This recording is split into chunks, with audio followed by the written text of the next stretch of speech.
Honourable Clayton Cosgrove. I'm by no means an expert in tax, and I'm going to raise a couple of questions. Too modest.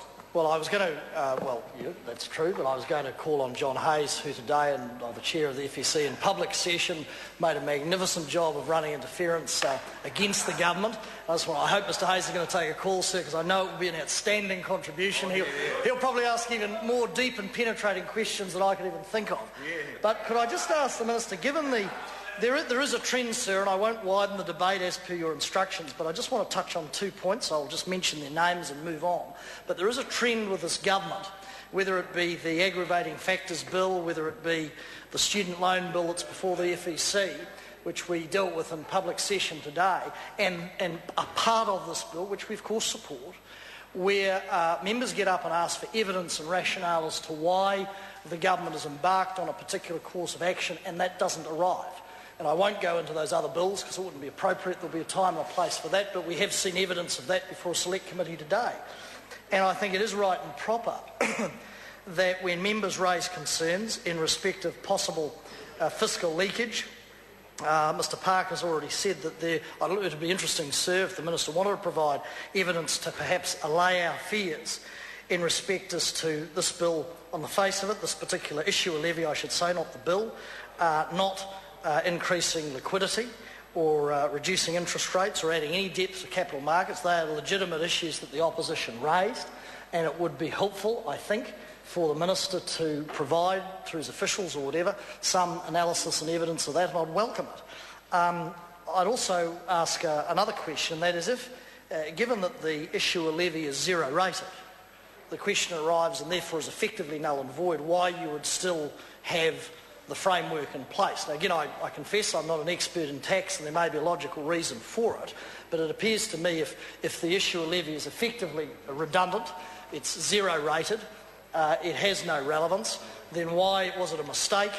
Is there some way we can sort it now perhaps in committee, maybe through leave or whatever, but why you would leave a framework, a tax framework in place when it has no effect at all?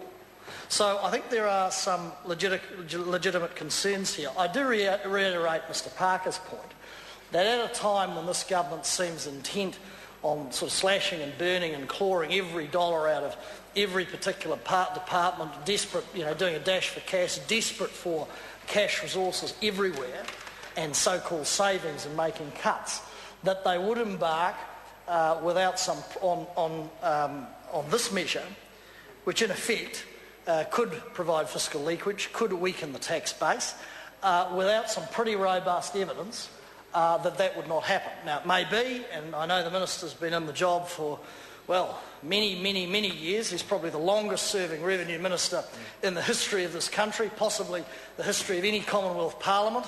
I'd invite him. He's went to the same university as me, and I think part of his degree was history. He may want to research that. Pardon? Oh, we went to, yeah, absolutely. We went to S&B, absolutely. And he may well want to research that fact. He may well end up in the Guinness Book of Records.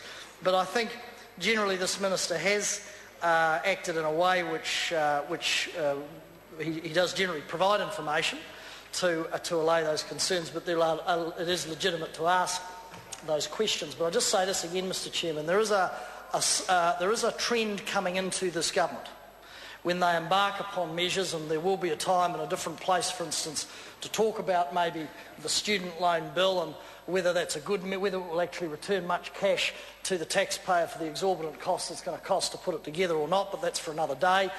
Evidence not prevalent perhaps there. Other bills that are put up, shiny, politically palatable to some, good bit of spin, bit of promotion, but actually do nothing in effect, but change a few words and have no practical effect in our communities. Now, we support this bill, that's absolutely clear, and I accept and I support the Minister's view that this will streamline a number of measures for New Zealand companies and will bring us into line with many other Western country partners. But I think this is a particular issue that has vexed the opposition, and to date, with respect, there hasn't been a lot of robust evidence or analysis put up to allay our fears. If we're wrong, fair enough.